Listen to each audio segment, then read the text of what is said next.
I'm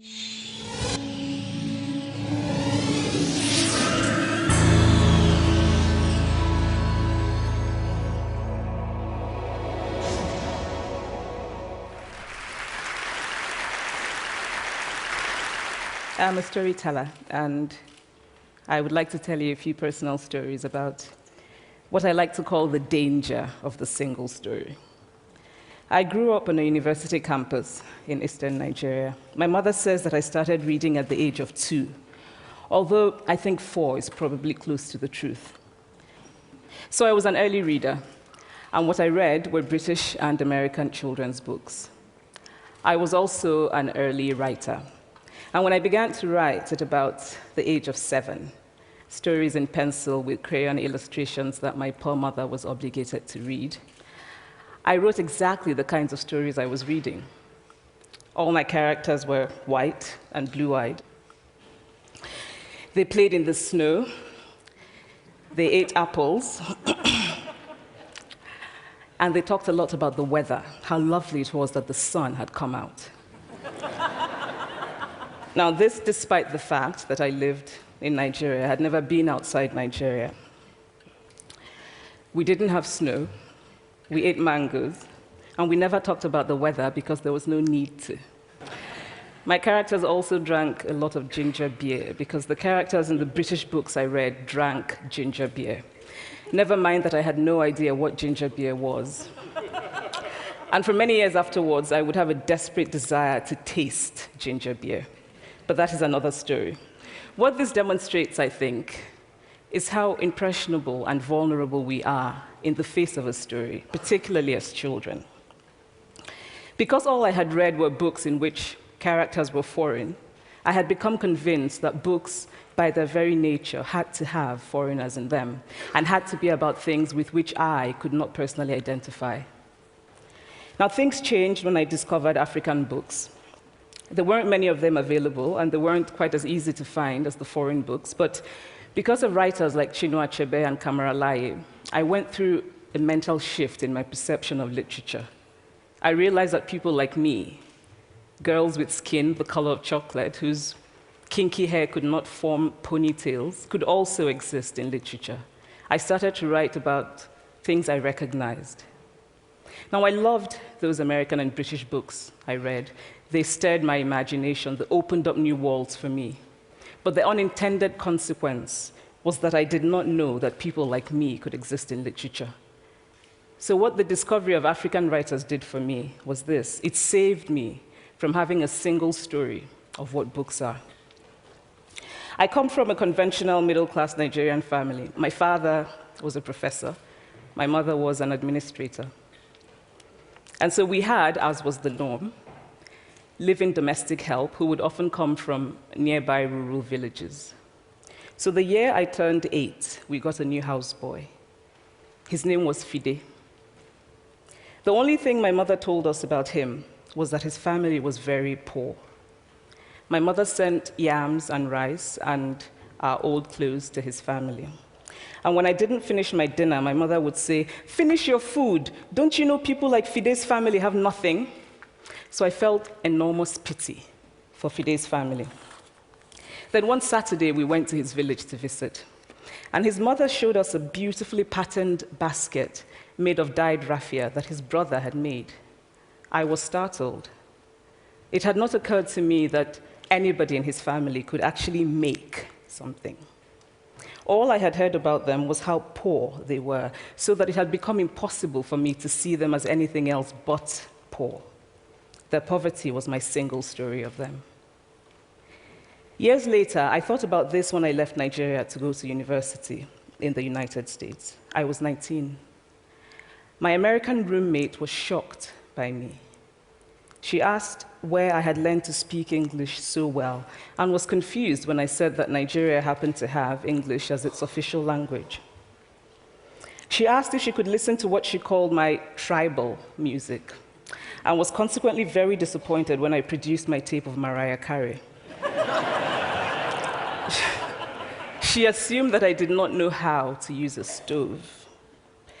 What struck me was this. She had felt sorry for me even before she saw me. Her default position toward me as an African was a kind of patronizing, well-meaning pity. My roommate had a single story of Africa, a single story of catastrophe. In this single story, there was no possibility of Africans being similar to her in any way, no possibility of feelings more complex than pity, no possibility of a connection as human equals. I must say that before I went to the US, I didn't consciously identify as African. But in the US, whenever Africa came up, people turned to me, never mind that I knew nothing about places like Namibia. But I did come to embrace this new identity, and in many ways, I think of myself now as African, although I still get quite irritable when Africa is referred to as a country, the most recent example being my otherwise wonderful flight from Lagos 2 days ago, in which there was an announcement on the Virgin flight about their charity walk in India, Africa, and other countries. So after I had spent some years in the US as an African, I began to understand my roommate's response to me. If I had not grown up in Nigeria, and if all I knew about Africa were from popular images, I too would think that Africa was a place of beautiful landscapes, beautiful animals, and incomprehensible people fighting senseless wars, dying of poverty and AIDS, unable to speak for themselves, and waiting to be saved by a kind white foreigner. I would see Africans in the same way that I, as a child, had seen Fide's family. This single story of Africa ultimately comes, I think, from Western literature. Now, here's a quote from the writing of a London merchant called John Locke, who sailed to West Africa in 1561 and kept a fascinating account of his voyage. After referring to the black Africans as beasts who have no houses, he writes, "They are also people without heads, having their mouths and eyes in their breasts." Now, I've laughed every time I've read this, and one must admire the imagination of John Locke. But what is important about his writing is that it represents the beginning of a tradition of telling African stories in the West, a tradition of sub-Saharan Africa as a place of negatives, of difference, of darkness, of people who, in the words of the wonderful poet Rudyard Kipling, are half devil, half child. And so I began to realize that my American roommate must have, throughout her life, seen and heard different versions of this single story. As had a professor who once told me that my novel was not authentically African. Now, I was quite willing to contend that there were a number of things wrong with the novel, that it had failed in a number of places, but I had not quite imagined that it had failed at achieving something called African authenticity. In fact, I did not know what African authenticity was. The professor told me that my characters were too much like him, an educated and middle-class man. My characters drove cars. They were not starving. Therefore, they were not authentically African. But I must quickly add that I, too, am just as guilty on the question of the single story. A few years ago, I visited Mexico from the US. The political climate in the US at the time was tense, and there were debates going on about immigration. And, as often happens in America, immigration became synonymous with Mexicans. There were endless stories of Mexicans as people who were fleecing the healthcare system, sneaking across the border, being arrested at the border, that sort of thing. I remember walking around on my first day in Guadalajara, watching the people going to work, rolling up tortillas in the marketplace, smoking, laughing. I remember first feeling slight surprise, and then I was overwhelmed with shame. I realized that I had been so immersed in the media coverage of Mexicans that they had become one thing in my mind, the abject immigrant. I had bought into the single story of Mexicans, and I could not have been more ashamed of myself. So that is how to create a single story. Show a people as one thing, as only one thing, over and over again, and that is what they become. It is impossible to talk about the single story without talking about power. There is a word, an Igbo word, that I think about whenever I think about the power structures of the world, and it is nkali. It's a noun that loosely translates to be greater than another. Like our economic and political walls, stories too are defined by the principle of Nkali. How they are told, who tells them, when they are told, how many stories are told, are really dependent on power. Power is the ability not just to tell the story of another person, but to make it the definitive story of that person. The Palestinian poet Mourid Barghouti writes that if you want to dispossess a people, the simplest way to do it is to tell their story and to start with secondly. Start the story with the arrows of the Native Americans and not with the arrival of the British, and you have an entirely different story. Start the story with the failure of the African state and not with the colonial creation of the African state, and you have an entirely different story. I recently spoke at a university where a student told me that it was such a shame that Nigerian men were physical abusers like the father character in my novel. I told him that I had just read a novel called American Psycho, and that it was such a shame that young Americans were serial murderers. Now,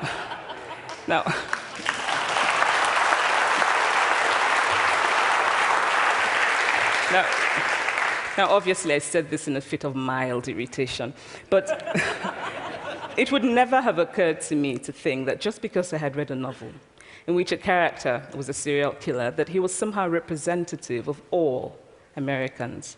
And now, this is not because I'm a better person than that student, but because of America's cultural and economic power, I had many stories of America. I had read Thailand, Updike, and Steinbeck, and Gateskill.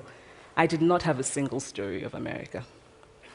When I learned some years ago that writers were expected to have had really unhappy childhoods to be successful, I began to think about how I could invent horrible things my parents had done to me. But the truth is that I had a very happy childhood, full of laughter and love, in a very close-knit family. But I also had grandfathers who died in refugee camps. My cousin, Polly, died because he could not get adequate health care. One of my closest friends, Okoloma, died in a plane crash because our fire trucks did not have water. I grew up under repressive military governments that devalued education so that sometimes my parents were not paid their salaries. And so as a child, I saw jam disappear from the breakfast table. Then margarine disappeared. Then bread became too expensive. Then milk became rationed. And most of all, a kind of normalized political fear invaded our lives. All of these stories make me who I am. But to insist on only these negative stories is to flatten my experience and to overlook the many other stories that formed me. The single story creates stereotypes, and the problem with stereotypes is not that they are untrue, but that they are incomplete. They make one story become the only story. Of course, Africa is a continent full of catastrophes, the immense ones, such as the horrific rapes in Congo, and depressing ones, such as the fact that 5,000 people apply for one job vacancy in Nigeria. But there are other stories that are not about catastrophe, and it is very important, it is just as important to talk about them. I've always felt that it is impossible to engage properly with a place or a person without engaging with all of the stories of that place and that person. The consequence of the single story is this: it robs people of dignity. It makes our recognition of our equal humanity difficult. It emphasizes how we are different rather than how we are similar. So what if before my Mexican trip, I had followed the immigration debate from both sides, the US and the Mexican? What if my mother had told us that Fide's family was poor and hardworking? What if we had an African television network that broadcast diverse African stories all over the world, what the Nigerian writer Chinua Achebe calls a balance of stories? What if my roommate knew about my Nigerian publisher, Mukhtar Bakare, a remarkable man who left his job in a bank to follow his dream and start a publishing house? Now, the conventional wisdom was that Nigerians don't read literature. He disagreed. He felt that people who could read would read if you made literature affordable and available to them.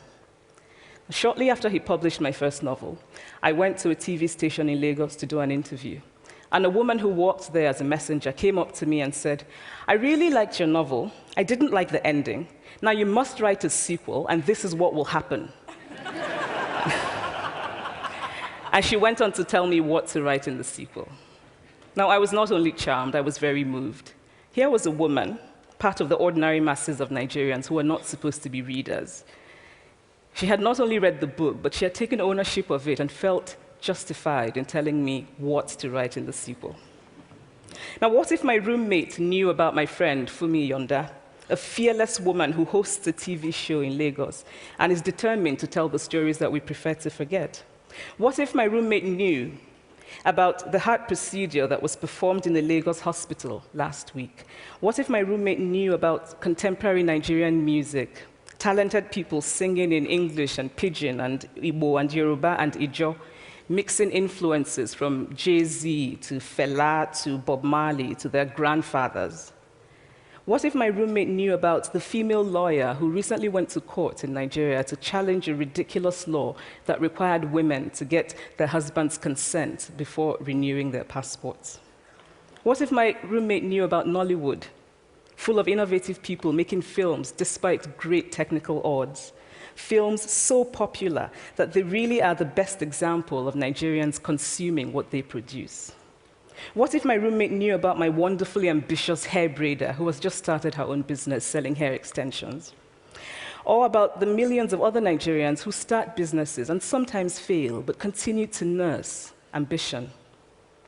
Every time I am home, I'm confronted with the usual sources of irritation for most Nigerians: our failed infrastructure, our failed government, but also by the incredible resilience of people who thrive despite the government rather than because of it. I teach writing workshops in Lagos every summer, and it is amazing to me how many people apply, how many people are eager to write, to tell stories. My Nigerian publisher and I have just started a nonprofit called Farafina Trust, and we have big dreams of building libraries and refurbishing libraries that already exist, and providing books for state schools that don't have anything in their libraries, and also of organizing lots and lots of workshops on reading and writing for all the people who are eager to tell our many stories. Stories matter. Many stories matter. Stories have been used to dispossess and to malign, but stories can also be used to empower and to humanize. Stories can break the dignity of a people, but stories can also repair that broken dignity. The American writer Alice Walker wrote this about her southern relatives who had moved to the north, and she introduced them to a book about the southern life that they had left behind. They sat around reading the book themselves, listening to me read the book, and a kind of paradise was regained. I would like to end with this thought, that when we reject the single story, when we realize that there is never a single story about any place, we regain a kind of paradise. Thank you.